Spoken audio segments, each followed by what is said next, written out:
The anger being expressed at town halls by voters is not just impacting Republicans, who have, in large part, by the way, stopped doing those events, um, yeah, for the most part, anyway. Now, Democrats are also facing their own angry voters who wish that they would do more to fight against Donald Trump. Most recent happened in New Hampshire with Representative Maggie Goodlander. She faced off against one such crowd in Concord on Thursday. More than 200 people packed a high school auditorium on Wednesday to question her, expressing anger at the Democrats' lack of opposition to the Trump administration's agenda. In fact, one person, Lisa Perrone from Hillsborough, according to the Concord Monitor, said, "There is no fight in the Democratic Party anymore." Perrone said that she had been calling federal offices every day to make her views known and did not see her representatives leading by example. Quote, "I am doing my part. I feel let down." Look, she's not the only one. There's a lot of people feeling let down by the Democratic Party. Look, the way that current Democratic leadership is going, maybe if you presented them with a $30,000 check, then maybe they might actually listen to you. Okay. But until then, sorry. Right now, Chuck Schumer only really listens to the donors. Now, others, oh, by the way, she also added, what I'm hearing tonight is holy anger. It's holy anger. And we've got to harness together to get the job done. Holy anger. Wow. Now, others in attendance, of course, stressed that Democrats needed a plan to try to oppose Donald Trump and Elon Musk's changes to the government. One said, "I don't follow sports, but I know good coaches and playbooks, and they follow them. I'm going to encourage you and the rest of your party to get a playbook together and start following it," said retired teacher Karen Maitland. "While we're out here screaming into the void, we need to hear Congress screaming into the void as well." Now, her point about the playbook, 100%. Here's the thing about that. The Democratic playbook hasn't been updated since like 2008. And most of that playbook was written back in the 1990s. What they're doing is they're too busy playing nicey nice with Republicans that want to rip their faces off. Bipartisanship, at this point, does not exist. I'm not saying it can't ever exist again, but right now, no. Look, these Republicans think Democrats are literally killing children and drinking their blood. You want to work with those people? This is not a normal party. This is a cult of personality around Donald Trump. No amount of bipartisanship or comity is going to change that. The fever is not going to break.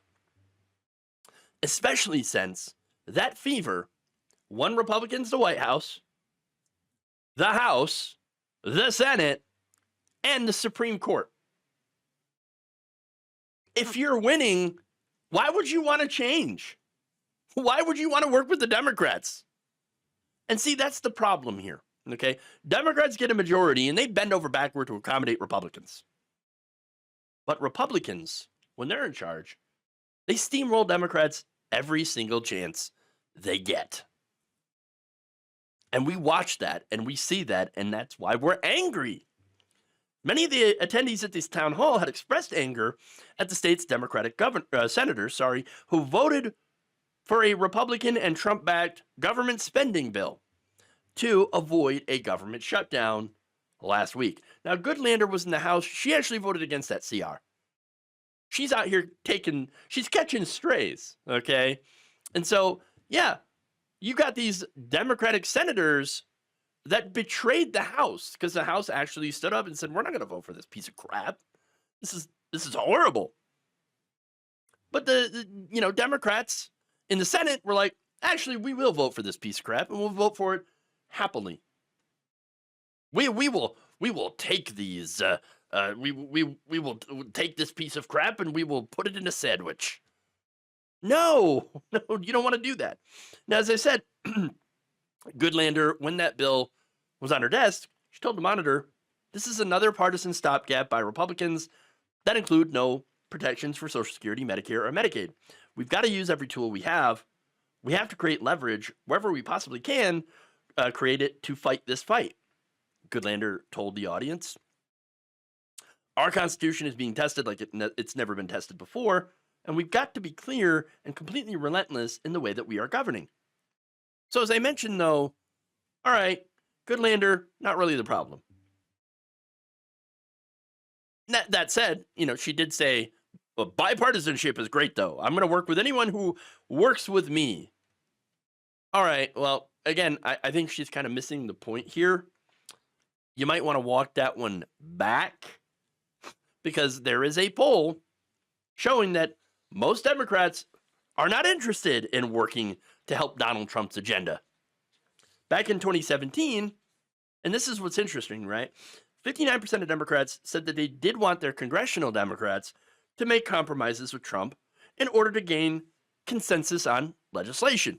33% said they should stick to their positions, even if that means not being able to get things done in Washington. So overall, most of the party was like, no, look, okay, we'll work with Republicans, bipartisanship, yay.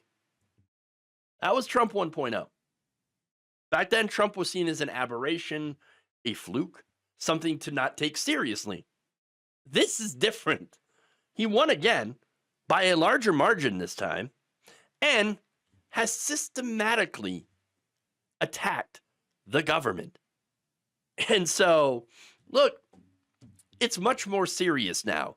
And so you got Democrats that are like, uh-oh, this is really bad. The hell with bipartisanship. Let's fight. Again, Trump is the Republican Party. He's not an aberration anymore. Okay? Voters see that. They see that. And so that's why the sentiment is completely flipped.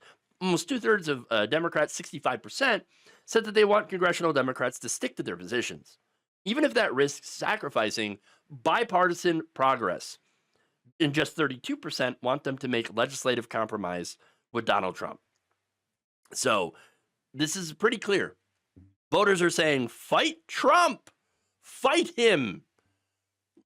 And by the way, here's one of them. This is Mary Font, 46-year-old combat veteran from California. She said, I don't expect anything to get done, any productive things to get done during this time. But I would hope that they could prevent destructive things from happening, or do what they can to prevent those destructive things from happening.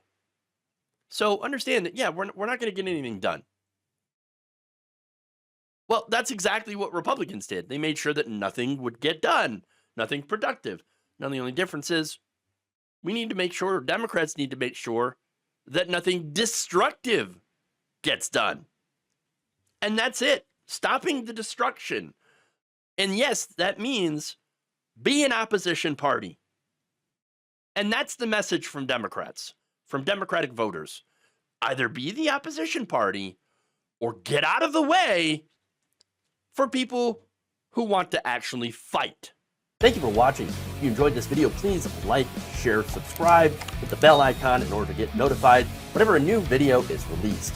And if you want to support independent, progressive media through this difficult time where it seems like everybody is shutting down, you can become a member on our YouTube page, you can become a subscriber on Facebook, or you can go to my Patreon. It's patreon.com/Jeff Waldorf. Thank you.